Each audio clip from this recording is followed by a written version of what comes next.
Here I have WIKO Y60, and today I'm going to show you how to remove battery from this device.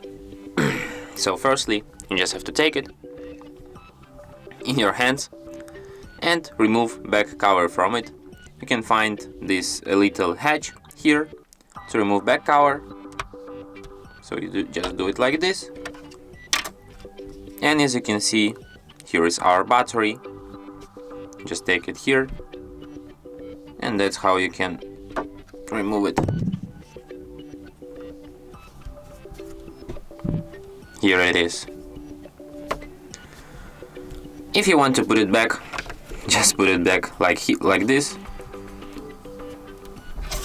and then put back cover back on too.